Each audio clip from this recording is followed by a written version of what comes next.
যাদের নামাজে মন বসে না তারাও নামাজ পড়ে এই আমলটি করবেন, ইনশাআল্লাহ আল্লাহ পাক রব্বুল আলামিন নামাজে মনোযোগ বৃদ্ধি করে দিবেন, নামাজ পড়তে আপনার ভালো লাগবে। এটা আমার কথা নয়, আবু দাউদ শরীফের 1522 নম্বর হাদিসের ভিতরে রয়েছে, 1522 নম্বর হাদিসের ভিতরে রয়েছে, মুআজ ইবনে জাবাল রাদিয়াল্লাহু তাআলা আনহু, আল্লাহ রাসূলুল্লাহ সাল্লাল্লাহু আলাইহি ওয়াসাল্লামের প্রিয় একজন সাহাবী ছিলেন, তিনি এই হাদিসটি বর্ণনা করেছেন। নবীজি সাল্লাল্লাহু আলাইহি ওয়াসাল্লাম মুআজ ইবনে জাবাল রাদিয়াল্লাহু তাআলা আনহুকে এই হাদিসটি বলেছেন এবং এই দোয়াটা শিক্ষা দিয়েছেন। বিশেষ করে আমরা অনেকেই নামাজ পড়ি, আবার অনেকে নামাজ পড়ি না, যাদের নামাজ পড়তে ভালো লাগে না তারাও এই আমলটি করবেন।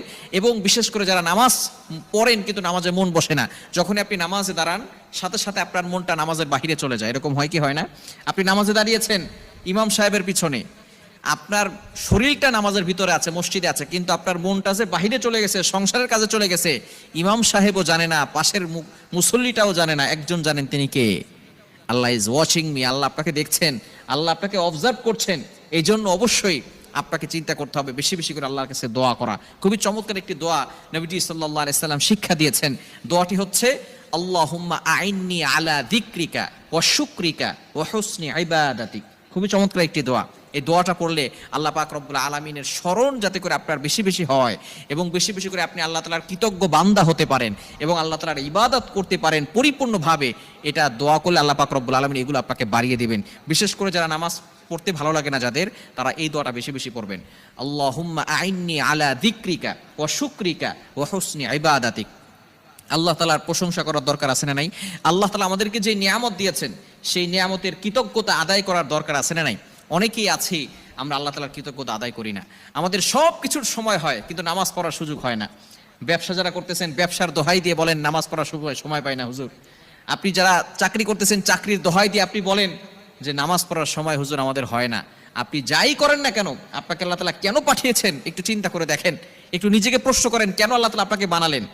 আল্লাহ তাআলা আপনাকে বিবেক দিয়েছেন, পশু পাখিকে বিবেক দেয় নাই, পশু পাখি কথা বলতে পারে না, কিন্তু আপনাকে আল্লাহ তাআলা বিবেক কেন দিলেন? আল্লাহ তাআলা আপনাকে এত সুন্দর করে কেন সৃষ্টি করলেন? আল্লাহ তাআলা কোরআনের ভিতরে নিজেই বলে দিয়েছেন। 27 নম্বর পারার 2 নম্বর পৃষ্ঠার 5-6 নম্বর লাইন, সূরাতুজ জারিয়াতের 56 নম্বর আয়াতে আল্লাহ বলছেন, ওয়ামা খালাকতুল জিন্না ওয়াল ইনসা ইল্লা লিয়াবুদুন, I have created the human and the jinn people to worship only me. আমি মানুষ এবং জিন জাতিকে একমাত্র আমার ইবাদত করার জন্য সৃষ্টি করেছি। আপনি যতই দোহাই দেন আর যাই কিছু বলেন না কেন, আল্লাহ তাআলা আপনাকে ইবাদত করার জন্য সৃষ্টি করেছেন। সেই ইবাদতের ভিতরে সর্বশ্রেষ্ঠ ইবাদত হচ্ছে নামাজ। একজন ব্যক্তি ঈমান আনার পরেই তার মূল কাজ হচ্ছে নামাজ পড়া। সেই নামাজ আমাদের মন বসে না, সে নামাজ পড়তে আমাদের ভালো লাগে না।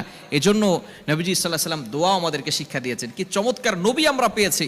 আমাদের যা কিছু দরকার এভরিথিং এ টু জেড আমাদেরকে সব কিছু শিক্ষা দিয়ে গিয়েছেন। নামাজ পড়তে ভালো লাগে না, তারপর নবী সাল্লাল্লাহু আলাইহি ওয়াসাল্লাম দোয়া শিক্ষা দিয়েছেন।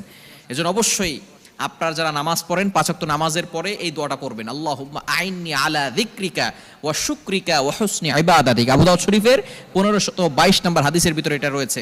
যদি আপনি বেশি বেশি পড়তে পারেন আল্লাহ পাক রব্বুল আলামিন নামাজের ভিতরে মনোযোগ বাড়িয়ে দিবেন এবং বেশি বেশি করে আপনি আল্লাহর ইবাদত করতে পারবেন, ইবাদতে মজা পাবেন। আল্লাহ তাআলা আমাদের সকলকে এই আমলটি করার তৌফিক দান করেন।